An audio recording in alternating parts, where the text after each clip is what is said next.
अस्सलाम वालेकुम फ्रेंड्स, खैरियत से हैं? ठीक ठाक है। जैसा कि रमज़ान की आमद है, आप सब लोगों से दुआ की तलबगार हूँ। दुआ कीजिए मेरे हक़ में भी, सबके हक़ में। अल्लाह ताला हम सबको सच्चा और अच्छा मुसलमान बनाए, अच्छा इंसान बनाए। और टॉपिक हमारा, दूसरा टॉपिक है हमारा आज का टॉपिक हमारा है बहुत कीमती टॉपिक कि लोग इस वक्त जब रोज़ा रखते हैं, यानी शुरू के 1 2 4 रोज़े रखते हैं, तो उसके बाद बोलते हैं हमारे जिसम में तवानाई कमज़ोरी है, हमें हमारे जिस्म के अंदर कमज़ोरी है, इस लिहाज से हम रोज़ा नहीं रख पा रहे, वगैरह वगैरह बहुत सारे मामला हो जाते हैं। तो उस पर मैं बात कहना चाह रहा हूँ कि पूरे साल अल्लाह ताला ने 9 और 11 महीने में दिए होते हैं हमारी सेहत को बरकरार रखने के लिए।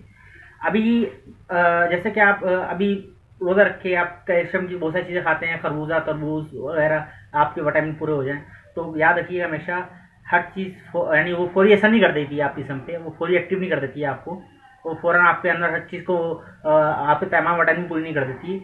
11 महीने खाना हो, 1 महीने यानी ये 1 महीना जब रोज़ा रख के खाना बहुत फ़र्क पड़ जाता है। आप 11 महीने फ्रूट को इस्तेमाल कीजिए जब सस्ता होता है, जब लोग जब जो व्यापारी अपनी रकम से नहीं बेच रहा होता, वो आपका मजबूरी का फ़ायदा उठा रहा होता, उसको आप अनाज गुटके मावे पान से, और जो आपकी दूसरी अशिया है जिससे आप जैसे कि अल्लाह भला करे चावल खा के भूख मार लेते हैं, चाय पी के भूख मार लेते हैं, वगैरह वगैरह, ऐसी बहुत सारी चीज़ें हैं जो हम अपनी सेहत का ख्याल नहीं रखते आम दिनों में ना, अपनी सेहत का आम दिनों में ख्याल नहीं रखते।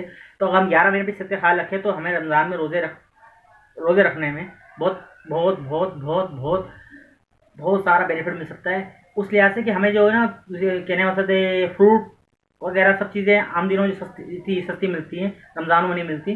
तो आम दिनों में अपनी सेहत को जो है, अब ज़ाहिर बात है आपने रमज़ानों में इतनी महंगी चीज़ लेनी है, तो आम दिनों में थोड़ी थोड़ी लेके खा लो, लगेगी सेहत को आहिस्ता आपको जिस्म को एक्टिव करेगी। ज़ाहिर बात है एक जानवर का बच्चा है या कोई इंसान का बच्चा है, या हमारा, मैं अपनी बात कर रहा हूँ, मैं जब बच्चा दुनिया में आया था तो मैं तमाम चीज़ें मेरे अंदर एक कुव्वत अभी इस वक्त अवेलेबल है, ये उस वक्त नहीं थी। वक्त के साथ साथ खाता रहा, अल्लाह ताला ने नवाजता रहा, तो आहिस्ता आहिस्ता ही सिस्टम अवेलेबल करता है जिस्म के इंसान का। जिगर, गुर्दे, दिल, हर चीज़ आहिस्ता आहिस्ता ही कन्वर्ट होती है, मशीनरी है हमारे अंदर। ये भी एकदम ही एक्टिव नहीं कर देती हर चीज़ को, एकदम ही विटामिन हमारे अंदर पैदा नहीं कर देती, ये भी आहिस्ता विटामिन पैदा करती है। तो इस लिहाज से मेरा आज का टॉपिक ये था कि आप तमाम लोग 11 महीने जो आपके होते हैं उसमें अपनी सेहत का बहुत बहुत बहुत ख्याल रखें, उस लिहाज से कि अगर आप अभी 11 महीना पे सेहत का ख्याल रख लेंगे तो आपको 1 महीना जो रोज़े रखने होते हैं, जो आम दिनों में रोज़े रखने होते हैं, उसमें आपको बहुत बहुत आसानी हो जाएगी। अल्लाह ताला आपको मैं अपने रिज़वान में रखे। आपको मेरी वीडियो अच्छी लगी हो चैनल सब्सक्राइब कर दिएगा, लाइक लाजमी कीजिएगा, कमेंट्स लाजमी कीजिएगा, और आपकी दुआ को तलबगार मोहम्मद वासिफ। अल्लाह हाफिज़।